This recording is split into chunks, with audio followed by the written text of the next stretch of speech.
Cuando hacíamos justamente este repaso tan terrible, esta guerra tan impresionante que está librando Israel, hablábamos de las posiciones que ha tenido distintos países del mundo. Y es muy notable, es muy difícil de entender, la posición que expresó en las últimas horas Emmanuel Macron, el presidente de Francia, que llamó en concreto a dejar de vender armas a Israel, a hacer una suerte de embargo militar a Israel. En este momento, donde Israel está luchando en todos estos frentes, ese fue el planteo que hizo Emmanuel Macron, que se supone que es presidente de un país que defiende la libertad. Bueno, ¿cómo se entiende? De ahí la respuesta categórica del primer ministro Benjamin Netanyahu a Macron. Escuchad.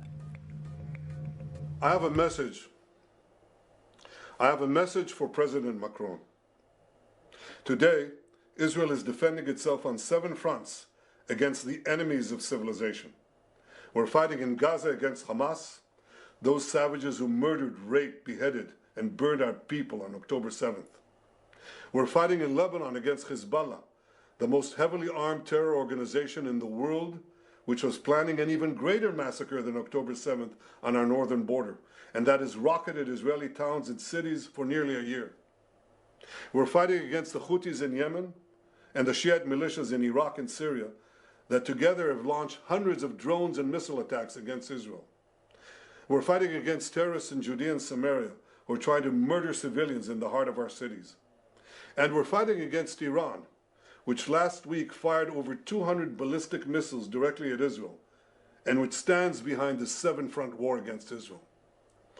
As Israel fights the forces of barbarism led by Iran, all civilized countries should be standing firmly by Israel's side.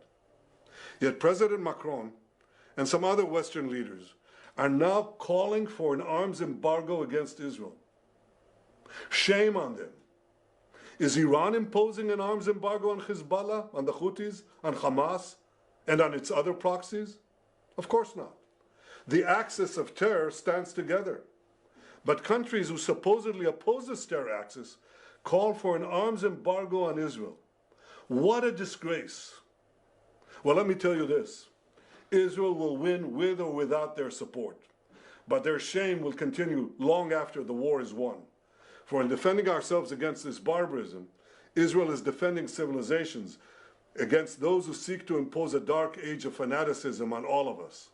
Rest assured, Israel will fight until the battle is won, for our sake and for the sake of the peace and security of the entire world.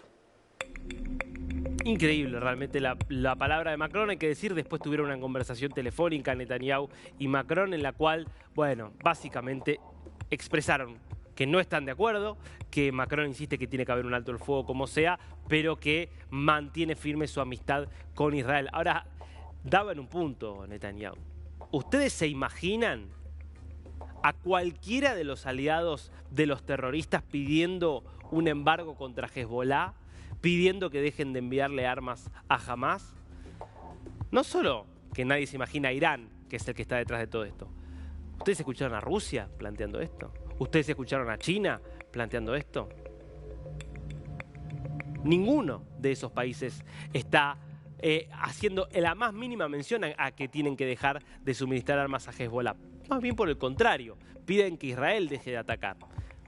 ¿Cómo se puede explicar que los países democráticos y occidentales, países que los mismos terroristas quieren aniquilar, tengan este tipo de posiciones? Bueno, es la debilidad de Occidente, es la gran crisis que está atravesando Occidente con liderazgos cada vez más débiles, cada vez más temerosos justamente, que en vez de hacer frente al antisemitismo, a esos datos terribles que veíamos antes, tienen miedo de quienes cometen esos ataques antisemitas, tienen miedo de ese poder antisemita que va creciendo en toda Europa y que va carcomiendo las libertades europeas. Ahora, esta es la realidad. Se está pidiendo un embargo de armas a un país del tamaño de Israel. Ustedes miren lo que es el tamaño que tiene Israel. Esto que ven acá es Israel y que está siendo atacado desde 7 frentes al mismo tiempo. Es realmente surrealista la situación que se está viviendo.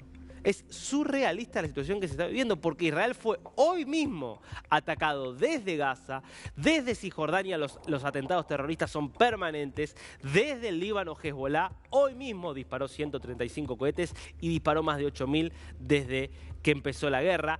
Desde Siria y desde Irak, milicias manejadas por Irán han lanzado drones y cohetes contra Israel. Desde Irán, en la propia República Islámica de Irán disparó más de 500 misiles y drones. A la semana misma, incluso el último y más grave de los ataques, y hoy mismo también nuevamente los hutíes desde Yemen volvieron a disparar contra el centro de Israel, haciendo que suenen las alarmas por todos lados. Que en este contexto, el único país democrático de todos estos que acabamos de mencionar, el único país donde se respetan los derechos humanos de todos estos que acabamos de mencionar, que frente a ese país haya líderes occidentales pidiendo que no le den más armas para que no se defienda, bueno, insisto, es una explicación en sí misma de la grave crisis que se está viviendo en Occidente por ese tipo de liderazgos. Hay que decir, imagínense si Israel tuviera ese tipo de posición, si Israel tuviera ese temor justamente de enfrentar a sus enemigos, probablemente no existiría más. Si Israel hoy existe, si Israel hoy ha podido combatir con tanto éxito a Hezbollah, a Irán, a Hamas, a las milicias chiitas de Siria, Irak, es, entre otras cosas, porque tiene una convicción de que tiene que defender por todos los medios posibles a su propio pueblo y a su derecho a existir y a tener un Estado propio allí en el Oriente Medio.